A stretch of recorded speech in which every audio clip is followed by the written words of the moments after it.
This is a technological showcase set in the world of The Witcher 4. What you just saw and are going to see now is running on a standard PlayStation 5 at 60 FPS with ray tracing. So in the game, you'll be playing as Ciri, a professional monster slayer, a witcher. She explores the world and hunts down monsters for coin. The region we are in is called Kovir, and you'll get to explore it in a game. Right now, Ciri is investigating a monster, and after gathering new clues, she is heading back to a nearby village.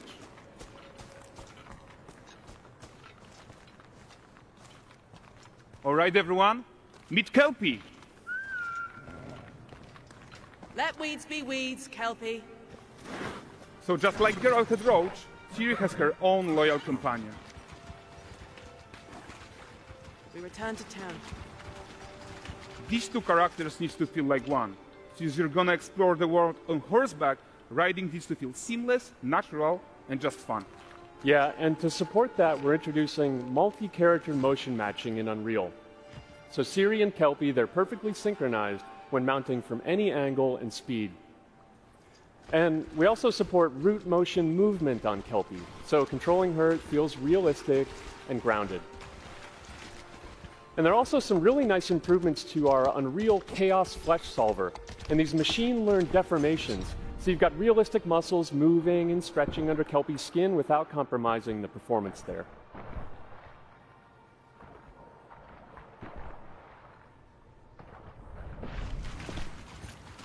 So let's leave Ciri behind for a second and talk about the world itself. So much of the Witcher world is natural, organic, especially Kovir with its dense forest and wild nature.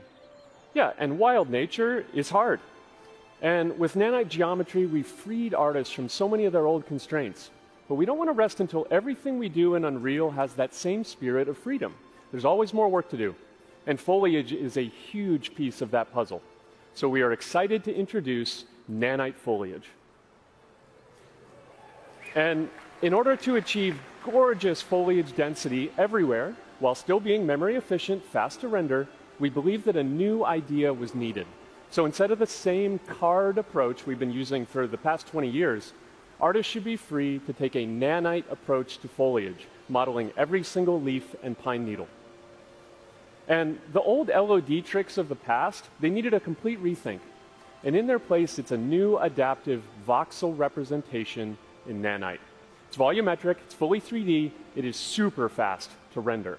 And these dense clusters of triangles turn into these cubes, which at a distance, they're no larger than a pixel, and they react to the changing light of our dynamic sun and our shadows, and they allow artists to render whatever amount of foliage is needed to achieve their vision without compromise. And no compromise means how ambitious we are when it comes to bringing our vision to life with incredible visuals. But more than that, together with Epic, we created faster way to load the world. We can now bring in more content more quickly for the smoothest possible experience as we fly down to catch up with Ciri.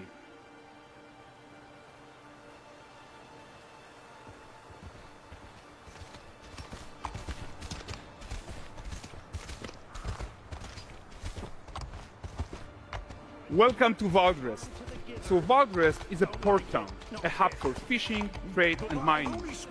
It's one of those places where you can meet shady characters or overhear gossip from other lands. It's also where Ciri took on her current contract. High-tech, let's leave Kelpie here and explore the marketplace and food. I'm so excited we can finally show you some of this stuff. Let's see what Valdrest has to offer. Not her again.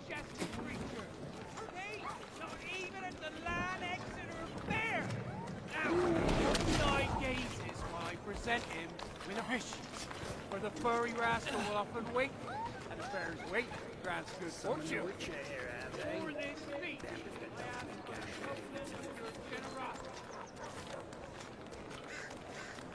Pardon. Guys, notice how responsive the world is. Character actions directly affect what happens around you, sometimes even setting off chain reactions. Everything is working together.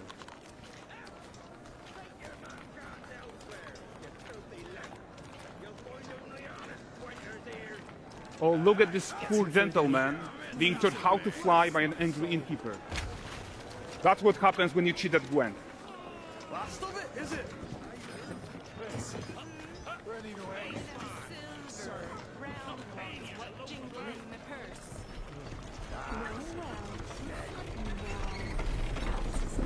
Okay, so this is the guy who gave the series quest his own. Like you probably suspect, he has his own agenda in all of this. You off your tits again, Wilfred? Get your ass up.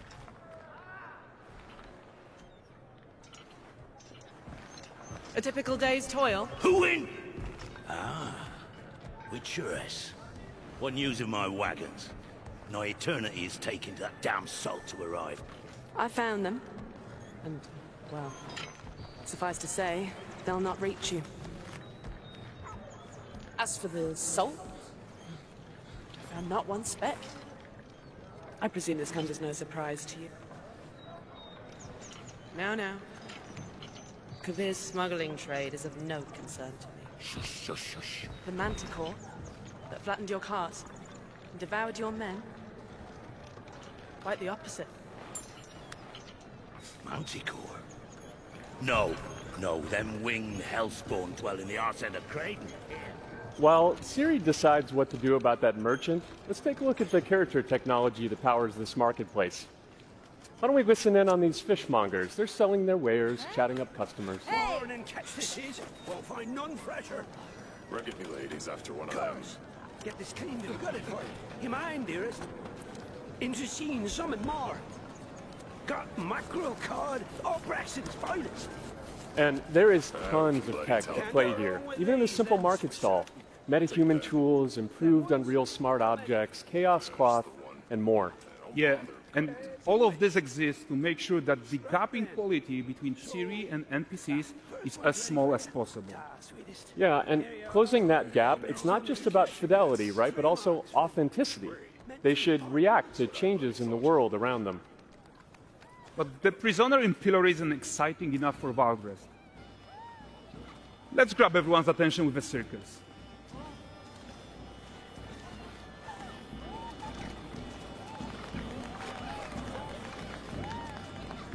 But the great performance deserves a huge crowd though. Let's crank it up.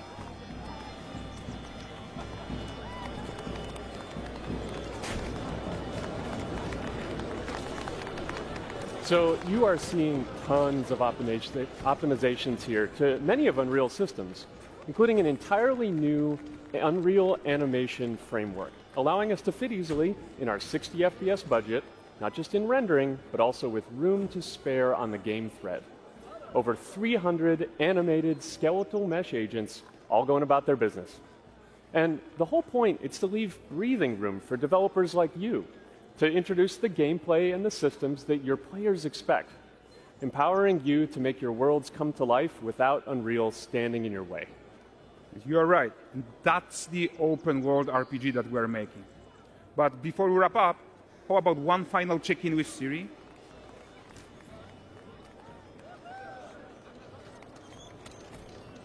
We are making this game to be the most immersive and ambitious open world Witcher game ever. And we are making this a reality thanks to our work on Unreal with the team at Epic. I think what we are doing together is going to bring in a new generation of open world RPGs, and I'm so proud of what we accomplished so far.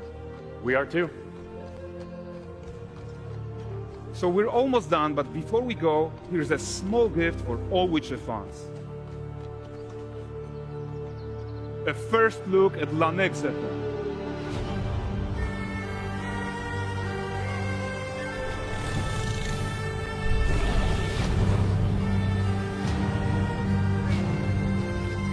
Onward, Kelpie. We've worked.